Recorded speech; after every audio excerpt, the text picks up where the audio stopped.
What's up guys, it's me Jeremy. Frozen Mallet is in kind of a weird spot right now, and due to some problems with the item, nobody really ever builds it, but I feel like it deserves a bit more attention and is a reasonable option a lot more often than you might think. Let's get started.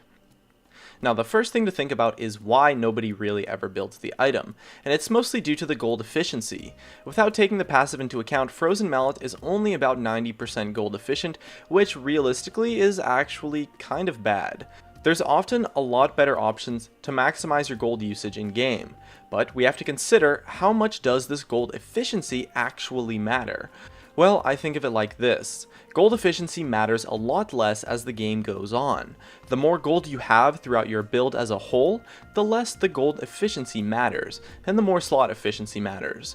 The reason for this is because in the early game, when both players only have 5,000 gold or so in their builds, the difference between some nice gold efficient items and some items that aren't really gold efficient can be the difference between 300 to 500 or even more gold worth of stats. And in the early game, when both players only have 1 or 2 items, that stat difference can be somewhat significant.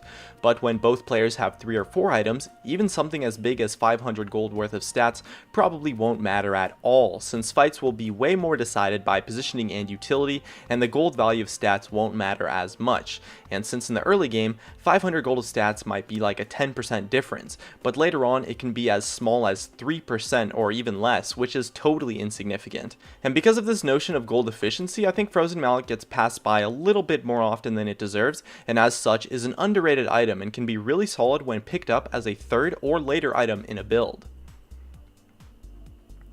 The stats of 700 health and 30 attack damage is actually really awesome on what is a bruiser champion. After you build an MR and an armor item, the extra health scales great with your build, and the extra damage would help you be more of a threat in fights too.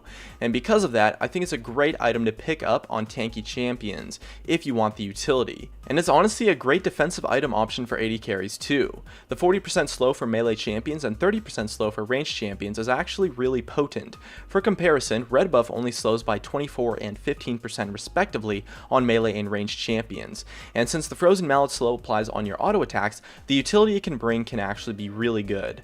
The slow is really powerful, and being able to buy an item that brings a lot of added utility to a champion is something your opponents might not expect, and so the crowd control is really useful. So it's a really powerful tool that you can use to really kite well in fights or chase down targets or really just hurt the kiting of your opponents.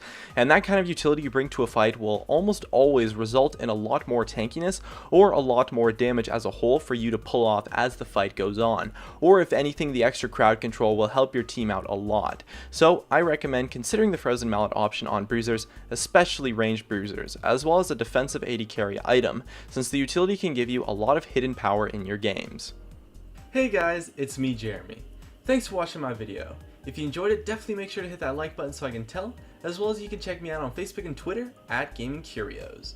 And check me out on Twitch too, I do weekly streams. And if you really enjoyed the video, make sure to subscribe, as well as you can check out some of my other content up above. Anyways, that's going to be it. Thank you so much for watching, and of course, I'll see you guys next time.